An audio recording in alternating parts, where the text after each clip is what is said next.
नमस्कार दोस्तों, मैं Monu खुआल the synergy ice academy के ऑफिशियल यूट्यूब चैनल पर आप सभी का हार्दिक स्वागत, हार्दिक अभिनंदन करता हूं। तो दोस्तों हमने एक मुहिम स्टार्ट की थी कि आपके जो यूजीसी नेट के फर्स्ट पेपर के जो 2023 के क्वेश्चन हैं, हम उनको डिटेल्ड यूनिट वाइज एक्सप्लेन करेंगे। तो हमने दोस्तों पहली यूनिट आपकी टीचिंग एप्टीट्यूड कंप्लीट कर दी है, दूसरी आपको रिसर्च है वो कंप्लीट कर दी है। आज हम तीसरी यूनिट स्टार्ट करने जा रहे हैं कम्युनिकेशन। और दोस्तों हम यहाँ पे डिटेल एक्सप्लेन कर रहे हैं हम चीज़ों को। दोस्तों वीडियो का लिंक आपको नीचे मिल जाएगा। इसके अलावा मैंने आपको टीचिंग एप्टीट्यूड की बेसिक वीडियो भी कराई है, आप वहाँ जाके वो भी देख सकते हो। इसके अलावा एक साइलोलिज्म चैप्टर किया है दोस्तों, वो भी आपको करना है, क्योंकि जो आपकी लॉजिकल रीजनिंग है दोस्तों, वो उसका बेस है। तो वो बातें हम सारी करेंगे जब लॉजिकल रीजनिंग पढ़ेंगे, तो इन सभी वीडियोज़ के आपको नीचे लिंक मिल जाएँगे, तो लिंक से आप ये सारी चीज़ें देख सकते हो। ठीक है दोस्तों, अकेडमी के बारे में बात कर लेते हैं। द सिनर्जी आइस अकेडमी हमारे पास जो बैचेज़ है, वो यूपीएससी के बैच हैं, फाउंडेशन बैच भी है और आफ्टर ग्रेजुएशन और आफ्टर मास्टर्स भी हैं। सारे के सारे बैच हमारे पास अवेलेबल है। एचसीएस के बैच, सीडीएस है, इसके अलावा नेट और जेआरएफ, इन सभी के बैच हमारे पास चलते हैं। अब दोस्तों बात करूँ अकेडमी के एड्रेस की, तो दोस्तों अकेडमी का जो एड्रेस है, वो है गली number 12 Jawahar Nagar, HU 4 number gate के सामने, हिसार, हरियाणा। तो ये हमारा एड्रेस है दोस्तों। यदि आपको ज़्यादा इन्फॉर्मेशन चाहिए तो नीचे जो कॉन्टैक्ट नंबर चल रहे हैं, तो इन पे आप बात कर सकते हो। देखिए, हम 2015 से नेट के फील्ड में काम कर रहे हैं हिसार के अंदर। तो दोस्तों आप देख सकते हो ये आपके सामने जो दिख रहा है, ये सारे के सारे वो रिज़ल्ट है जो असिस्टेंट प्रोफ़ेसर लग चुके हैं और इसके अलावा जो पीजीटी लेक्चरार लगे हैं और बाकी जो हैं ये सारे के सारे नेट और जेआरएफ जिन बच्चों ने यहाँ से क्वालीफाई किया है, वो सारी की सारी पिक आपको सामने नज़र आ रही है। ये हमारे रिज़ल्ट है दोस्तों। नेक्स्ट आज हम करने जा रहे हैं स्टार्ट आपकी कम्युनिकेशन की। तो दोस्तों बड़े ध्यान से चीज़ों को देखिएगा, हम डिटेल में एक्सप्लेन करेंगे। वीडियो अच्छी लगे तो कमेंट भी करना है और शेयर भी करना है। देखो एक सामने पढ़ाने वाले का जो आप यदि 10% उसमें लगाते हो ना, तो सामने वाला 100% काम करता है ना? तो बस वही चीज़ है, एक टीचर सिर्फ यही देखता है कि चीज़ें आपको कितनी समझ में आ रही है। यदि समझ आ रही है तो ज़रूर लाइक कीजिए और अपना नीचे आपको ज़रूर कुछ ना कुछ कमेंट करना है कि हाँ जी सर, बिल्कुल सही है। ठीक है? तो देखिएगा दोस्तों, फर्स्ट क्वेश्चन हम स्टार्ट करने जा रहे हैं। आपको पढ़ना है क्वेश्चन, उसके बाद इसका आंसर आपको करना है और देखने हैं हमारे कितने सही हुए। ठीक है? देखिए, if information flow from the media to the opinion leaders and from them, उससे to the target audience, the process is known as. ये कह रहा है सूचना का जो प्रभाव है वो मीडिया के अभितम प्रणोता तक, मतलब मीडिया से पहले जाता है एक ओपिनियन लीडर तक और उससे फिर जाता है एक जो ऑडियंस है जिस तक आप पहुंचाना चाहते हो। ठीक है? तो यहाँ पे पूछ रहा है इस प्रोसेस को क्या कहोगे आप? तो देखिए दोस्तों, यहाँ मीडिया है, मीडिया से आपने किसके पास, लीडर के पास भेजा, लीडर से किसके पास भेजा, ऑडियंस के पास। तो देखिए दोस्तों कितनी स्टेप हुए, तो आप कहोगे सर 2 स्टेप हो गए ये तो आपका आंसर क्या बनेगा? 2 स्टेप फॉलो। तो ये आपका आंसर रहेगा। नेक्स्ट दोस्तों देखिएगा, नेक्स्ट क्वेश्चन है आपके पास ये, इसको ध्यान से पढ़िएगा और कोशिश कीजिए करने की। देखिएगा, the centralised control of sine and symbols of mediated communication may affect plurality of opinions of on the internet। व्यवहित संप्रेषण के संकेतों और प्रतीकों का केंद्रीकृत नियंत्रण इंटरनेट पर अभिमतों की बहुलता को प्रभावित कर सकता है। बिल्कुल, जो साइन एंड सिंबल है नेट पे आप देखो बहुत ज्यादा लोग आपको मिलेंगे, तो यहाँ पे चीजों को आपको सिंबल्स है वो सारे के सारे बहुत ज़्यादा प्रभावित करते हैं, तो इसीलिए आपका पहला सही रहेगा। दूसरा, the global कोऑपरेटर्स owners of internet companies am only eight profit, not the existence of प्लोरिवर्स। मतलब सीधी सी बात यही है, जो इंटरनेट कंपनियों के वैश्विक कॉर्पोरेशन मालिकों का उद्देश्य है वो केवल क्या है, लाभ कमाना होता है, न कि बहुलता आधारित जगत का अस्तित्व बनाए रखना। तो बात सीधी सी यही है। आप देखोगे तो इंटरनेट में कुछ कंपनियां, जैसे आप देखोगे आजकल अपने पास जो जियो बहुत ज्यादा आपको देखने को मिल रहा है, तो कुछ कंपनियां हैं इनका क्या उद्देश्य है, सिर्फ लाभ कमाना और कुछ नहीं। तो इसका मतलब दोस्तों दोनों बातें ही आपकी सही हैं, तो आंसर रहेगा आपका ए। ये डिटेल में इनको बताने के लायक कुछ है नहीं दोस्तों, क्योंकि चीजें हैं वो हमारी डेली लाइफ से जुड़ी हुई है, जहाँ एक्सप्लेन करने की बात आएगी वहां जरूर किया जाएगा। तो ये आंसर है दोस्तों आपका, देखने को मिल रहा है आपका ए। बढ़ते हैं हम आगे नेक्स्ट क्वेश्चन की ओर। देखिएगा, which of the following are true in the case of audience for analog media they are. Analog media के श्रोतागण के मामले में निम्नलिखित में से कौन से सही हैं? तो इनमें से बताना है आपको। जो एक एनालॉग मीडिया है उसके लिए कौन सी बात इसमें सही है। तो सबसे पहले देखो दोस्तों, क्या ये पर्सनली होंगे? पर्सनली एड्रेस्ड करेंगे तो आप कहोगे नहीं, पर्सनली तो नहीं होता सर। ठीक है। दूसरी, एक्टिव कंपेनर्स होंगे? बिल्कुल नहीं, इसमें तो सारी की सारी चीज आएंगी। तो एनालॉग मीडिया, मीडिया की जब आप बात करोगे एनालॉग मीडिया की, तो इसमें लार्ज संख्या होती है, बहुत ज्यादा लोग होते हैं। हेट्रोजीनियस होते हैं, ये बात भी आपको ध्यान रखनी है। जहां पब्लिक ज्यादा होगी तो वहां पे हेट्रोजीनियस, एक जैसी नहीं, अलग अलग मिलेगी। और एनोनिमस होगी। तो ये तीनों की तीनों बातें आपको ध्यान रखनी है। तो इससे आपका आंसर बन रहा है सी, D and E. C, D और ई आपका आंसर रहेगा। ठीक है दोस्तों, तो आंसर रहेगा आपका ये। आगे बढ़ते हैं, देखिएगा नेक्स्ट क्वेश्चन आपका 4। क्वेश्चन को पढ़िएगा। From the view point of communicators language and other symbolic system are. संकेतों के दृष्टिकोण से भाषा और अन्य प्रतीकात्मक प्रणाली क्या है? तो बात सीधी सी यही है दोस्तों, जो आप कम्युनिकेशन की बात कर रहे हैं, communication language and other symbols. तो कम्युनिकेशन, एक कम्युनिकेटर लैंग्वेज है, जो भी बोलने वाला है संप्रेषक, उसकी भाषा है और उसके सिंबल है। वो किस चीज के लिए यूज होते हैं? देखो, इनएक्टिव होते हैं? बिल्कुल नहीं। निष्क्रिय तो नहीं होते।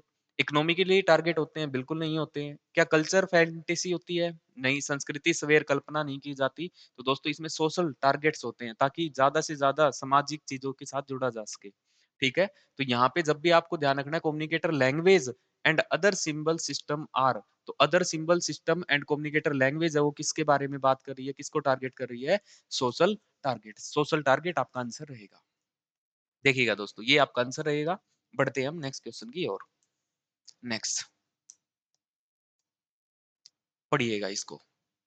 देखो दोस्तों, ये वो क्वेश्चन है जो आपके कहीं ना कहीं एग्जाम में फिर दोबारा मिलने के चांस है। तो बस इनको बड़ी शिद्दत से देखिएगा। Negative communicator usually express.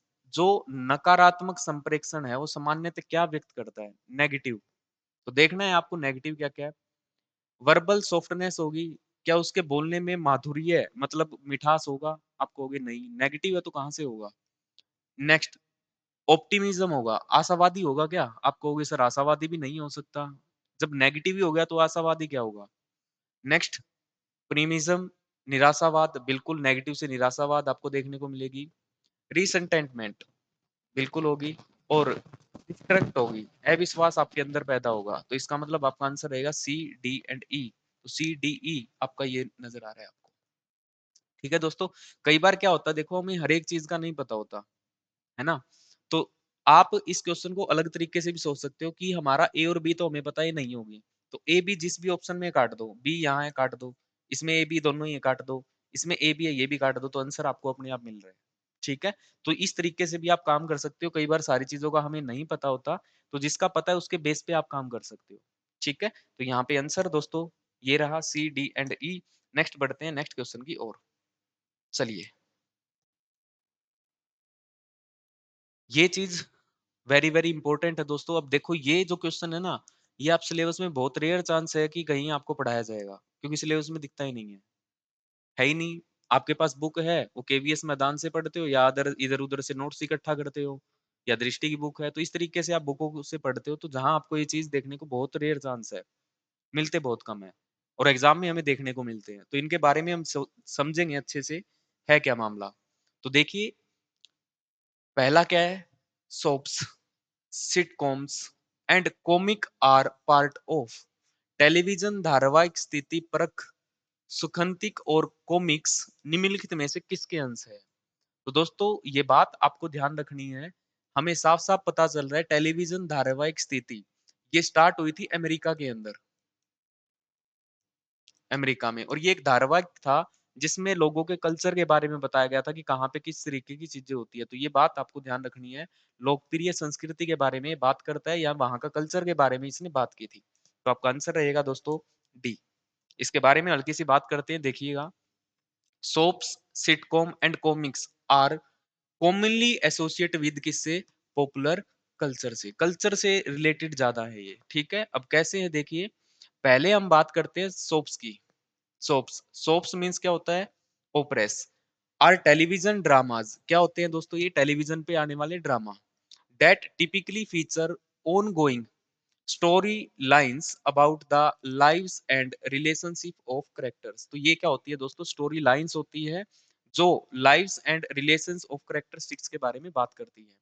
Next देखो सिटकॉम। सिटकॉम के बारे में क्या है? सिचुएशन कॉमेडीज, सिचुएशन के आधारित कॉमेडीज होंगी यहाँ पे।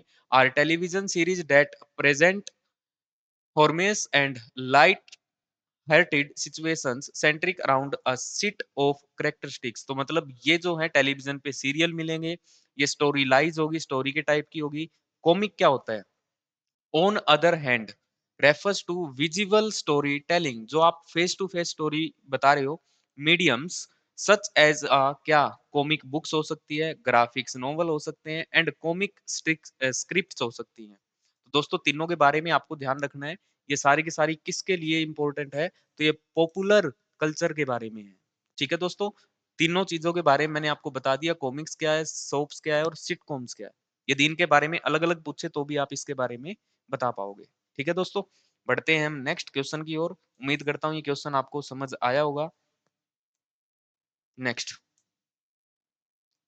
इंपॉर्टेंट क्वेश्चन है दोस्तों, दो स्टेटमेंट दी गई है, इनमें आपको बताना है कौन सा सही और कौन सा गलत है। देखिएगा, communication can be a path to seek truth.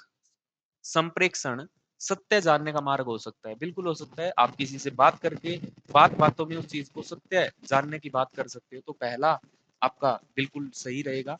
दूसरा, communication can also be used to supervise truth. संप्रेक्षण का प्रयोग सत्य को दबाने के लिए भी किया जा सकता है। बिल्कुल किया जा सकता है दोस्तों। कई बार क्या होता है, जैसे कोई चीज हमने गलत कर दी है ना, तो फिर मम्मी आती है कि तूने किया नहीं, फिर हम इमोशनली अलग तरीके से उस बात को कहीं ना कहीं मोड़ देते हैं। आप ऐसे पर्सन से मिले होंगे कई बार, जब हम उससे कोई बात पूछना चाहते हैं तो आपको बात बताने की बजाय आपको किसी दूसरे मुद्दे पे ले जाते हैं। ठीक है, तो आप इस चीज कम्युनिकेशन के माध्यम से आप इस चीज को क्या कर सकते हो? डिस्ट्रैक्ट भी कर सकते हो, मतलब यहाँ पे दबाने का काम भी कर सकते हो उस चीज को। तो दोनों ही बात पॉसिबल है। तो आपका आंसर दोस्तों दोनों सही है। तो आपका आंसर रहेगा। उम्मीद करता हूँ बात आपको समझ आ रही है ये सारी की सारी। नेक्स्ट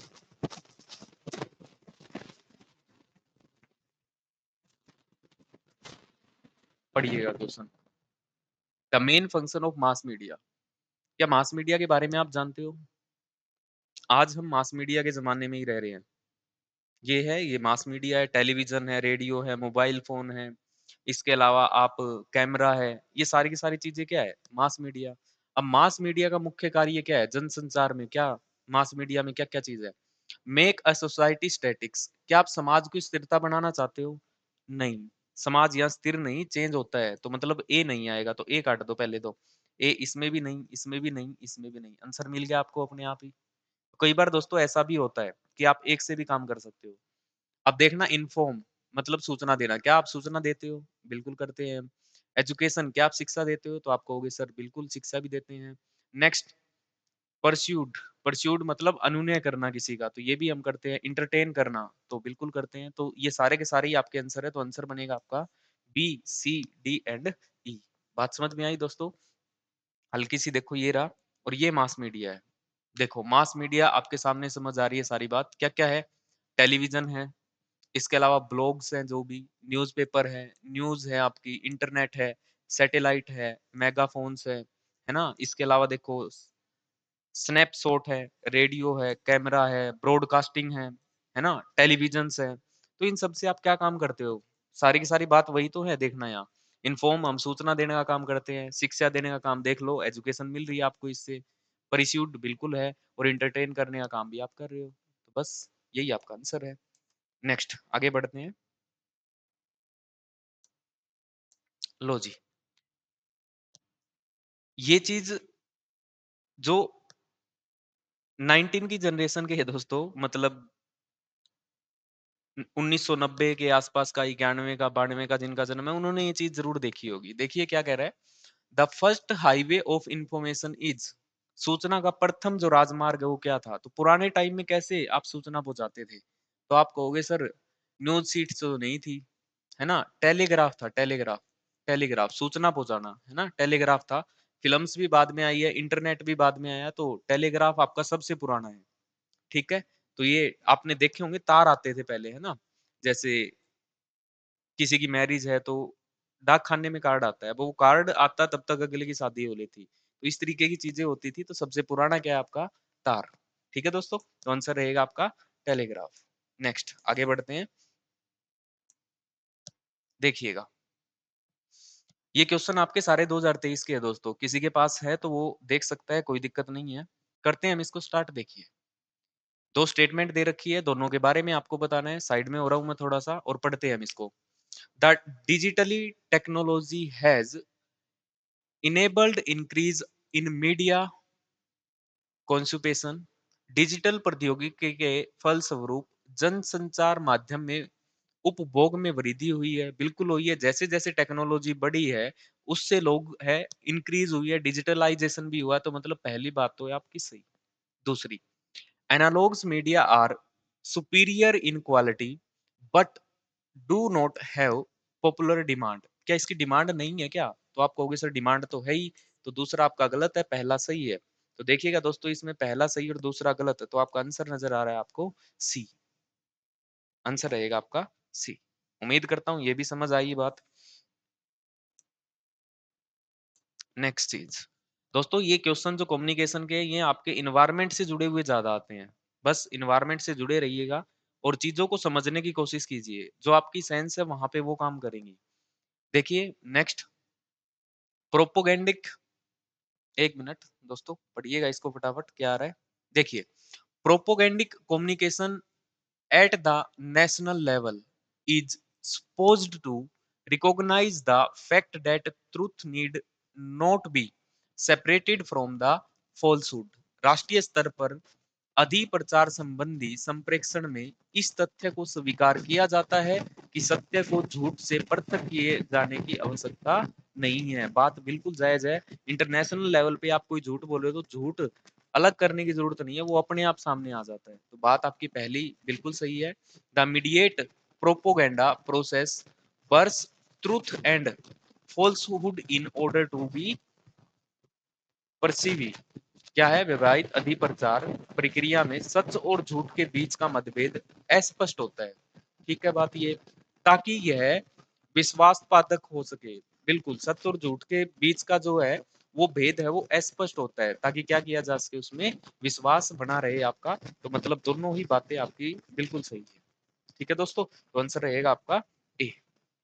सीधी सी बात है, जो प्रोपोगेंडा है, आप इंटरनेशनल कोई भी बात कर रहे हो तो उस बात को आपको पॉजिटिव और नेगेटिव दिखाने की जरूरत नहीं है, वो अपने आप समझ में आ जाती है। दूसरी क्या है? Mediated propaganda process blurs truth and falsehood in order to be परसेवेसिव।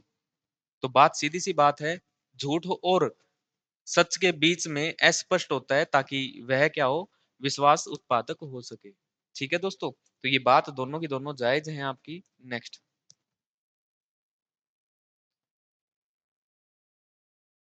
पढ़िएगा। विच of the flowing factors affect mediated persuasion. Mediated persuasion को कौन सा फैक्टर इफेक्ट करता है? कौन सा? पहला देखो, एक्सटेंडेड मीडिया रिच, ज्यादा मीडिया तक पहुंचना है, वो उसको एक्सटेंड करता है? बिल्कुल नहीं। कितने तक भी पहुंचाओ आप, कोई दिक्कत नहीं है, ये चीज इसको वो थोड़े ना करेगी। Next, round the clock communication, बिल्कुल नहीं, 24 घंटे संप्रेषण चलता रहता है। आप देखते हो कि न्यूज आजकल 24 घंटे चलती है, तो कोई इफेक्ट नहीं पड़ता। Next, media differences, media differences पे इफेक्ट पड़ेगा। मीडिया डिफरेंस, मीडिया अलग अलग है, मैं हिंदी में सुनने जा रहा हूँ, इंग्लिश वाले बैठे हैं, तो फर्क पड़ता है। नेक्स्ट, ऑडियंस फर्मेंटेशन फ्रेगमेंटेशन, श्रोताओं का भी खंडन, ये भी कर सकता है। मैसेज करेक्टरिस्टिक्स, बिल्कुल हो सकता है, संदेश की जो विशेषताएं हैं, किसी को पसंद आए किसी को ना आए, तो उस हिसाब से भी हो सकता है।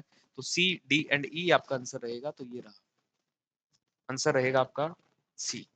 तो बस दोस्तों, ये चीजें हैं, आपको अपने आप से जोड़नी है।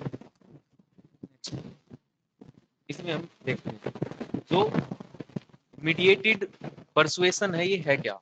Mediated persuasion is the use of different media persuade people for example television is more effective for emotional appeals while print media is more effective for factual appeals। तो बात ये चीज आपको ध्यान रखनी है, इसमें क्या होता है डिफरेंट मीडिया परसीड करते हैं लोगों को क्या क्या। Television more effect for the emotional appeals, ठीक है, टेलीविजन ज्यादा इफेक्ट करता है। अब इसके देखो कुछ इंक्लूड्स है, इसके अंदर कुछ टर्म है जो रिलेटेड है। देखो the three elements of persuasion, three element क्या है, तो एरिस्टोटल थ्री एलिमेंट्स देता है परसुएशन के। कौन कौन सा, एक तो एथोस जो एथिक्स से रिलेटेड है, दूसरा है पैथोस जो आपका इमोशन से रिलेटेड है, और तीसरा है लोगोस जो आपका लॉजिक से रिलेटेड है। तो तीन परसुएशन दी थी एरिस्टोटल ने, कौन कौन सी, एथोस, पैथोस एंड लेगोस। ठीक है दोस्तों, next the four Ps of परसेशन। Four Ps, four Ps क्या क्या है देखिए, फोर पीज के अंदर क्या क्या आपका, पहला है पावर, दूसरा है पोजीशनिंग, तीसरा है परफॉर्मेंस और चौथा क्या है इसका, पोलाइटनेस। तो चार आपकी जो है फोर पीएस परसेशन बोलते हैं, उसमें पावर है आपके पास, पोजीशन है आपकी, परफॉर्मेंस एंड पोलाइटनेस है। नेक्स्ट है four Cs of persuasion. Four Cs क्या है, तो क्लियर होनी चाहिए चीजें, कंप्लेनिंग होनी चाहिए, कंसाइज होनी चाहिए और कन्विंसिंग होनी चाहिए, उस चीज से प्रभावित हो। ठीक है, तो ये हमने बात की किसकी, मीडिएटेड परसुएशन की। मीडिएटेड परसुएशन क्या होता है, डिफरेंट यूज ऑफ मीडिया होती है इसके अंदर। ठीक है, ये तीन अलग अलग टाइप के हो सकते हैं, हमने तीन चीजों में इंक्लूड करते हैं, तीनों मैंने आपको बता दी है। ठीक है दोस्तों, अब इससे कोई भी क्वेश्चन आए तो आपको ध्यान रखना है मीडिएटेड परसुएशन क्या है, अलग अलग टाइप के आप मीडिया यूज कर रहे हो। ठीक है दोस्तों, तो नेक्स्ट आगे बढ़ते हैं, देखिएगा next question. Feedback is immediate in dash communication. Feedback is immediate, उसी टाइम आप फीडबैक दे पाते हो क्या, प्रिंट में दे पाते हो, नहीं। क्या ब्रॉडकास्ट में, नहीं। टॉप टू डाउन, बिल्कुल नहीं। फेस टू फेस आपका पॉसिबल है, जब आप सामने बैठ के किसी से बातचीत कर रहे हो तो उसी टाइम आप उसको क्या करते हो, फीडबैक देते हो। तो आपका आंसर जो रहेगा दोस्तों क्या रहेगा, फेस टू फेस। नेक्स्ट दोस्तों आगे बढ़ते हैं, देखिएगा देखिए what is the advantage of digital media. Digital media के लाभ बताने हैं। ये देखो आप सारे के सारे जानते हो क्या लाभ है डिजिटल मीडिया के। पहला है नेटवर्क कम्युनिकेशन इज अवॉइडेड। क्या नेटवर्क संप्रेषण नहीं होता इसमें, तो आप कहोगे सर क्या बात कर रहे हो, नेटवर्क के कारण ही तो सारा मामला हो रहा है। तो ए जहां जहां नजर आ रहा है वो सारे काट दो, ये भी नहीं, ये भी नहीं। ठीक है दोस्तों, नेक्स्ट हम पढ़ते हैं। People can create and distribute media content. बिल्कुल, लोग मीडिया के विषय वस्तु को सर्जित और वितरित कर सकते हैं, बात बिल्कुल जायज है, आप भी करते हो ये काम। तो बी आपका रहेगा, वैसे तो आपको आंसर मिल ही गया, बी सी एंड डी, क्योंकि बी एक में ही है। नेक्स्ट देखो सी, पढ़ते हैं हम, आप अपने आप बताओगे ऐसा है या नहीं। The end product can be delivered in a real time. अंतिम उत्पादक की प्रतिक्रिया वास्तविक समय में की जाती है। तो वास्तविक समय में होती है, आजकल कोई भी घटना घटती है उसी टाइम पे आपके पास आ जाती है। ठीक है, तो ये आपकी रियल टाइम भी होगी। नेक्स्ट देखते हैं, reproduction and distribution of information products are less expensive. बिल्कुल बात सही है, इसमें चीजें हैं वो लेस एक्सपेंसिव है, ज्यादा महंगी नहीं है। Online political involves is of no importance, बात गलत है। ऑनलाइन राजनीतिक समता का कोई महत्व नहीं है। आजकल तो डिजिटल हो चुका है सारा सिस्टम, आप देखते हो जो इलेक्शन की कंपेनिंग चलती है इलेक्शन के टाइम पे, तो वो सारी की सारी डिजिटल ही चलती है। तो आपका ई तो नहीं आएगा, तो ई नहीं है तो वैसे भी आप पता ही है, ये भी कट गया। तो आंसर आपका कौन सा बचा है, बी सी एंड डी। तो उम्मीद करता हूँ दोस्तों ये बात आपको क्लियर हुई होगी। आगे बढ़ते हैं, नेक्स्ट क्वेश्चन। लो जी, अब ये क्वेश्चन है दोस्तों, ये क्वेश्चन भी आपने बुक में बहुत रेयर चांस से पढ़ा होगा, एग्जाम में आपको देखने को मिल गया। तो देखेंगे हम इसके बारे में, डिटेल भी देखेंगे अच्छे से है क्या। देखिए पहली बात क्या है, Vladimir ज़वोरिकन निमिल Vladimir ज़वोरिकन was associate with the invention of. जो व्लादिमीर ज़वोरिकन है, इसने किस चीज की आविष्कार किया था, किस चीज को, तो दोस्तों इसने किया था टेलीविजन का। तो पहला व्यक्ति है जिसने टेलीविजन की खोज की थी, नाम है व्लादिमीर ज़वोरिकन, और ये कहाँ का था, अमेरिका का था। और इसने कुछ इस तरीके का टेलीविजन बनाया था, कब, 1889 में। The father of television आइकनस्कोप inverter किसने किया था, व्लादिमीर जावतोन ने। ठीक है, तो बात ये ध्यान रखनी है, अमेरिका के हैं ये, इन्होंने सबसे पहले टेलीविजन बनाया था, और वो कौन सा था, आइकॉनिक स्कोप। नेक्स्ट, लो जी, इंपॉर्टेंट क्वेश्चन है ये भी, पढ़िएगा इसको। The term correlation in mass communication refers to the function of, जनसंचार में सहसंबंध शब्द का तात्पर्य किस कार्य से है? सहसंबंध, एक बात बताओ, हम चीजों को जब कोरिलेशन करते हैं, चीजों को जोड़ते हैं, सहसंबंधित करते हैं, क्यों करते हैं? क्या इंफॉर्मेशन गैदरिंग करने के लिए? नहीं। क्या हम समाजीकरण के लिए? बिल्कुल नहीं। क्या आप इंटरप्रिटेशन के लिए, उसकी व्याख्या करने के लिए? बिल्कुल। हम उन चीजों को और उस चीज को गहराई से जानने के लिए हम उसकी बात करते हैं, तो इंटरप्रिटेशन आपका रहेगा। नेक्स्ट है इन्वेस्टिगेशन, इन्वेस्टिगेशन नहीं है, ठीक है। तो कोरिलेशन करते हैं हम चीजों का, तो आपका आंसर रहेगा इंटरप्रिटेशन। नेक्स्ट दोस्तों आगे बढ़ते हैं, इसके बारे में हम हल्की सी बात करते हैं। देखो, एक होता है surveillance, function of mass communication, मैंने सारे के सारे लगाते हैं, क्या क्या है कब बात करते हैं। सबसे पहले बात करते हैं हम सर्विलांस की। सर्विलांस क्या होता है? Provides information about processing issues, events and other development in society. तो ये क्या करता है? सर्विलांस के बारे में क्या कहोगे आप? मास मीडिया के फंक्शन में यदि सर्विलांस की बात करें तो क्या करता है ये काम? तो ये प्रोवाइड इंफॉर्मेशन, इंफॉर्मेशन को प्रोवाइड करता है अबाउट प्रोसेसेस, प्रोसेसेस क्या क्या है प्रोसेस उसके, इश्यूज है, इवेंट्स है, अदर डेवलपमेंट जितने भी है सोसाइटी में, सारे के सारे आएंगे। कोरिलेशन, कोरिलेशन देखो अभी आया जो पीछे हमने अभी क्वेश्चन किया, ये क्या करता है? देखो, helps individual understand their role with in society and culture by, किससे? Interpreting events and meaning of them. तो बात सीधी सी बात यही है कि जब कोरिलेशन की बात करते हैं तो ये क्या चीज समझने में आपकी हेल्प करते हैं?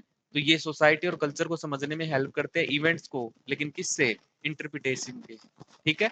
नेक्स्ट है कल्चरल ट्रांसमिटिंग, इनके बारे में पढ़ो ना पढ़ो कोई दिक्कत नहीं है, आज तक आया भी नहीं दोनों से कोई क्वेश्चन, लेकिन फिर भी आपके सामने है, आप इसको पढ़ सकते हो, लेकिन दो ये इंपॉर्टेंट थे, दोनों के दोनों मैंने आपको बता दिए, ठीक है दोस्तों। नेक्स्ट बढ़ते हैं आगे, लीजिए नेक्स्ट क्वेश्चन आपके सामने है, देखिए। The coming together of computing, telecommunication and media in a digital environment is technically known as, क्या कहता है ये? डिजिटल वातावरण के परिकल्पना जो कंप्यूटिंग है और दूर संचार और मीडिया के साथ आने की तकनीक को किस रूप से जाना जाता है? देखो, जब चीजों को आप मिला रहे हो तो उसको क्या बोलते हो? आप खुद सोचो। तो यहाँ पे कन्वर्जेंस है, अभिसरण है, मर्ज नहीं किया आप लोगों ने, कन्वर्जेंस किया है, ठीक है। तो ये बात ध्यान रखनी है, आपका आंसर जो रहेगा क्या रहेगा? कन्वर्जेंस, कन्वर्जेंस बोलते हैं दोस्तों, ठीक है। जब दो या दो से अधिक टेक्नोलॉजी आप मैच कर रहे हो तो मर्ज नहीं की दोस्तों हमने, उनको एक नहीं बनाया है, अलग अलग। देखिएगा नेक्स्ट, ये क्वेश्चन भी इंपॉर्टेंट है दोस्तों, ये काफी बार आपके एग्जाम में आया है, 2023 में नहीं पहले भी हमें देखने को मिला। देखिए, विच of the following are codes of receptions in communication, निम्नलिखित में से कौन सा अभिकरण कोड संकेतिक है? कौन सा इनमें से? तो बात है सबसे पहले code of receptions in communication क्या होता है? तो दोस्तों ये होते तीन चीज है आपकी, निगोशिएट करता है, ऑप्शनल विरोधी होता है, और चैनल होता है। तो नहीं, चैनल नहीं, सॉरी, पहला तो लिखोगे डोमिनेंट होता है, नेगोशिएट होता है, और एक होता है अपोजिशनल। तो ये आपके आंसर है बी सी डी, इनके बारे में अभी हम बात करते हैं। होता क्या है देखिएगा दोस्तों, आंसर है आपका बी सी डी। अब होते क्या है इसके बारे में देखिएगा ध्यान से, लीजिए। ये जो तीन चीज आपको नजर आ रही है, कोड ऑफ, जो भी अपने देखा वही था। पहला क्या है देखो, अपोजिशनल। अपोजिशनल का मतलब, पहले क्वेश्चन को ध्यान से एक बार पढ़ लो, codes of receptions in communication, मतलब कम्युनिकेशन को, संकेतों को ग्रहण करना है तो क्या क्या चीज आप यूज करते हो? देखिए, तो पहला क्या है? अपोजिशनल क्या है? Viewers decodes message in contrary manners. तो यहाँ पे पहले में क्या कर रहे हो आप? मैसेज का डिकोड कर रहे हो कॉन्ट्रेरी मैनर में, तो पहली बात ये होगी। दूसरा होता है निगोशिएटेड। निगोशिएटेड में क्या होता है? Viewers acknowledge legitimacy of message but operates with some exceptional to the meaning, some exceptional meaning को छोड़कर बाकी चीजों को, लेजिटिमेसी को क्या करता है? एक्सेप्ट करता है और चीजों को समझता है, तो नेगोशिएट भी करता है। नेक्स्ट है आपका डोमिनेंट। डोमिनेंट में क्या होता है? Viewer interprets preferred meaning full and straight. यहाँ पे फुल एंड स्ट्रेट मीनिंग को क्या करता है, वो इंटरप्रेट करता है। तो ये तीन चीज है दोस्तों जो आपकी यूज होती है किसमें, कोड ऑफ रिसेप्शन जी कम्युनिकेशन। तो बात ध्यान रखनी है, डोमिनेंट है, नेगोशिएटेड एंड अपोजिशनल, विरोधी। ठीक है दोस्तों, आगे बढ़ते हैं। क्वेश्चन नंबर 19 देखिएगा, पढ़ेंगे हम इसको, है क्या, दो स्टेटमेंट है, आपको पढ़नी है अच्छे से। क्या है, because of technological strides in recent time words and time as related to communication have become money। पिछले कुछ समय में हुई प्रौद्योगिकी प्रगति के कारण संचार से संबंधित शब्द और समय धन बन गए हैं। बात बिल्कुल सही है। पुराने समय से अब यदि हम देखें तो शब्द और समय दोनों के दोनों क्या बन गए, धन बन गए। पैसे की और बात ज्यादा होती है। आप देख लो जितनी भी चीजें हो रखी हैं वो सारी की सारी इसीलिए। नेक्स्ट आप देखोगे द टेक्नोलॉजी कन्वर्जेंस, देखो ये आ गया जो हमने अभी पीछे किया था ना, मर्ज नहीं किया हमने, क्या किया था, कन्वर्जेंस, ये वर्ड दोबारा आ गया। Convergence has contributed to the control of mass communication by a few cooperator. ये कह रहा है प्रौद्योगिकी अभिसरण में कुछ कॉरपोरेटर के द्वारा जनसंचार को नियंत्रित करने में योगदान किया है। बिल्कुल है। आप देखोगे जो मास कम्युनिकेशन की जब हम बात करें तो कुछ लोगों ने इसको अपने हाथ में ले रखा है। आप ध्यान से देखोगे सारी चीजों को, आज देखो इंटरनेट देख लो क्या चल रहा है टेक्नोलॉजी के अंदर, आज जियो में हर चीज है ना। तो इस तरीके से चीजों को एक ही कॉरपोरेटर के द्वारा या कुछ कॉरपोरेटर्स के द्वारा इसको क्या किया जा रहा है, नियंत्रित किया जा रहा है। ठीक है, तो आपकी दोनों की दोनों बात है वो बिल्कुल सही है। तो आंसर आपका रहेगा ए। तो दोस्तों ये आंसर है आपका। नेक्स्ट बढ़ते हैं आगे, क्वेश्चन नंबर 20 देखिएगा, which of the following are the future of mass communication. Mass communication के फ्यूचर क्या है, क्या फीचर है उसके, क्या निम्नलिखित में से जनसंचार की विशेषताएं हैं। पहली चीज देखो, structured institutional system. Structured institutional system क्या होगा या नहीं, तो आप कहोगे सर बिल्कुल, जब हम बात करें मास कम्युनिकेशन की तो स्ट्रक्चर्ड इंस्टीट्यूशनल सिस्टम तो होता है, ऐसा नहीं है हर कोई कर पाएगा, स्ट्रक्चर्ड होगी चीजें, पहली बात तो आपकी आएगी। दूसरी, कॉम्प्लेक्स प्रोसेस ऑफ रिप्रोडक्शन, पुनर्निर्माण की जटिल प्रक्रिया है, बात ये भी सही है। नेक्स्ट है आपका कोमिडिफिकेशन ऑफ मैसेज, संदेशों का वस्तुकरण, ये बात भी सही है। पर्सनलाइज्ड नहीं होती दोस्तों कभी भी चीज, ठीक है, मास कम्युनिकेशन पर्सनलाइज्ड नहीं होगा। नेक्स्ट आप देखें, स्पेस टाइम कंस्ट्रेंट, दिक काल बाध्यता, बाध्यता भी नहीं होती है किसी भी प्रकार की, तो मतलब ये दो तो नहीं होंगे। नेगेटिव वर्ड हमेशा काटने होते हैं, आपको ये बात भी ध्यान रखनी है। तो नेगेटिव दो वर्ड है, काट दिया आपने और आपके पास बच रहा है A B and C. Personalized नहीं होता और किसी भी प्रकार की इसके अंदर बाध्यता आपको नजर नहीं आती, तो ये आपका आंसर रहेगा, ये फीचर है दोस्तों, तो आंसर रहेगा आपका ए बी एंड सी। आगे बढ़ते हैं, देखिएगा दोस्तों, देखिए, which of the following are the distinguishable feature of Buddhist concept of communication. निम्नलिखित में से कौन सा संप्रेषण के बौद्धिक अवधारणा की विशिष्ट विशेषता है, इनमें से कौन सी है जो बुद्धिस्ट की जो कम्युनिकेशन कॉन्सेप्ट है उससे ली गई है। तो देखिए पहली बात तो ये है यूनिडायरेक्शनल होगी, तो बुद्धिस्ट कभी भी ये बात नहीं कहता कि यूनिडायरेक्शनल होगी, एक दिशा नहीं होती। ठीक है, तो एक आठ तो पहली तो बात यही है, ए इसी में है, तो ये तो कट गया आपका। ठीक है दोस्तों, नेक्स्ट, क्या प्रोसेस ओरिएंटेड होती है, तो आप कहोगे बिल्कुल होती है, प्रोसेस ओरिएंटेड होगी। क्या इसमें कॉम्पिटिटिवनेस होगी, क्या प्रतिस्पर्धा होगी, बिल्कुल नहीं, कभी भी ये नहीं कहते। बुद्धिस्ट क्या कहते हैं, सारे के सारे इक्वल है। ठीक है, किसी में भी इस तरीके की प्रतिस्पर्धा की भावना नहीं है। तो मतलब आपका बी होना चाहिए, सी ना हो, बी हो लेकिन सी ना हो, तो मतलब इधर भी बी सी है, तो आंसर आपको मिल ही गया, डी। आंसर आपका है डी। लेकिन फिर भी हम देखते हैं इसके अंदर, देखो, क्रिएशन ऑफ मीनिंग, क्या मीनिंग का क्रिएशन करते हो आप कहोगे नहीं सर, इसमें हम बिहेवियर ओरिएंटेड की बात करते हैं। ठीक है, क्रिएशन ऑफ भी आएगा, बिल्कुल सही है, क्रिएशन ऑफ मीनिंग, अर्थ को बनाने की बात करते हैं, बात बिल्कुल सही है। एक चीज तो यहाँ पे क्या नहीं होती, प्रतिस्पर्धा नहीं होती, और एक क्या नहीं होती है, एक दिशा में नहीं होती, बस ये बात ध्यान रखनी है। तो आपका आंसर क्या है, बी सी एंड डी। तो दोस्तों ये बी सी एंड डी आपका आंसर रहेगा, बी डी एंड ई। ये रहा दोस्तों, देखो प्रोसेस ओरिएंटेड है, ये नहीं है क्योंकि इसमें प्रतिस्पर्धा नहीं है, डी भी है और ई भी है, तो आपका answer B D and E. ठीक है दोस्तों, नेक्स्ट आगे बढ़ते हैं, लो जी,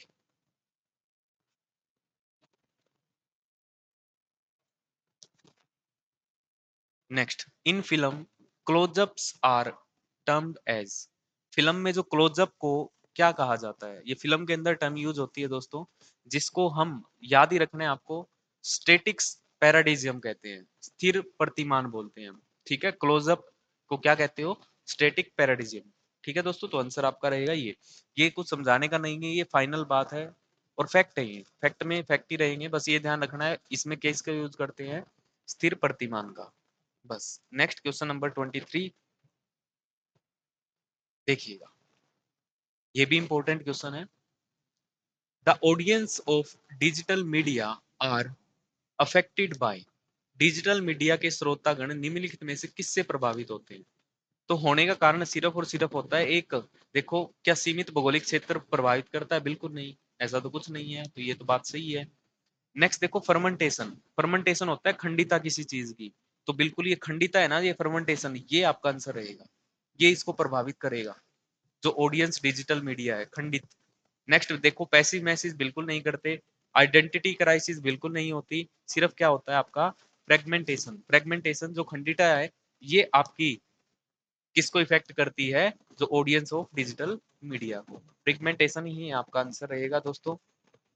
नेक्स्ट बढ़ते हैं नेक्स्ट क्वेश्चन की ओर, क्वेश्चन नंबर 24। इंपॉर्टेंट क्वेश्चन है दोस्तों, देखिएगा और अच्छे से इसको पढ़िएगा। देखो, करते हैं हम स्टार्ट इसको। दो स्टेटमेंट है, पहली स्टेटमेंट क्या, the words communication, community and communion are etymologically related. तो क्या ये एक दूसरे से सारी की सारी रिलेटेड है? तो आप कहोगे बिल्कुल है, ये सारी की सारी एक दूसरे से रिलेटेड है। कैसे है वो बात अभी हम करेंगे। नेक्स्ट है, as human society development more and more simple system of communication emerged. जैसे जैसे मानव समाज का विकास हुआ, संप्रेषण की आधारित सरल प्रणाली सामने आती गई, नहीं, ये बात इसकी गलत है।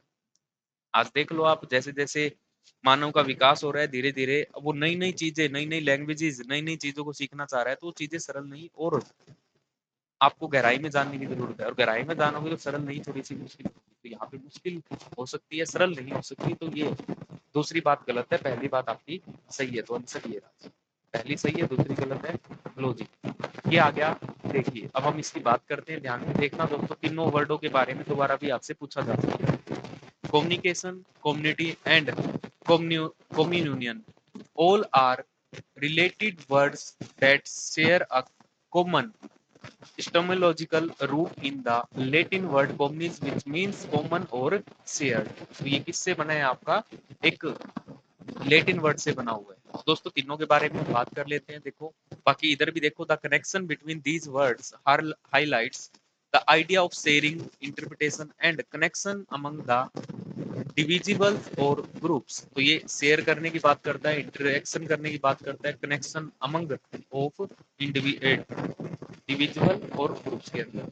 अब यदि हम इनकी बात करें अलग अलग, तो देखो, यदि इसकी बात करें कम्युनियन क्या होता है, तो ये क्या होता है, सिंबलाइज स्पिरिचुअल बॉन्ड होता है, किसके बीच, between believers and the faith in Jesus.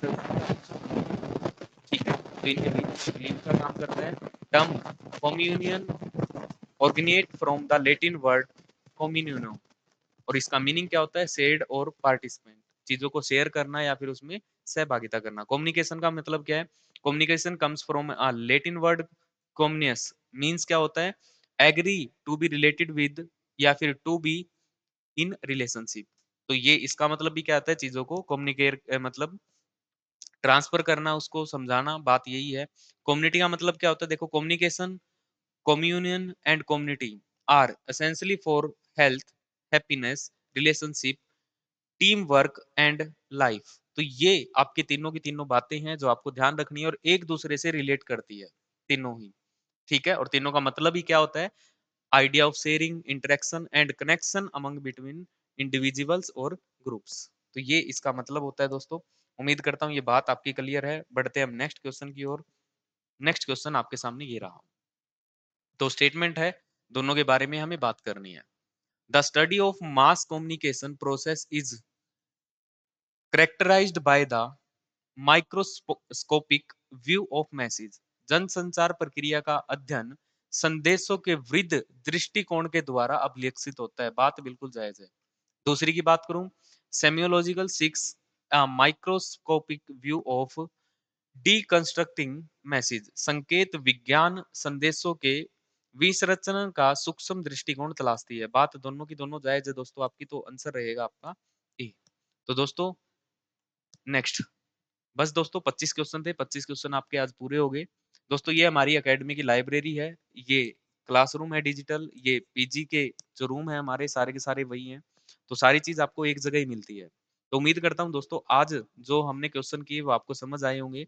यदि आपको अच्छे लग रहे हैं तो आप इनको शेयर कर सकते हो, लाइक कर सकते हो, चैनल को सब्सक्राइब कर सकते हो दोस्तों। तो आज के लिए इतना ही। Thank you very much, have a nice day. मिलेंगे हम नेक्स्ट क्लास के अंदर नेक्स्ट वीडियो के साथ। Thank you very much, have a nice day.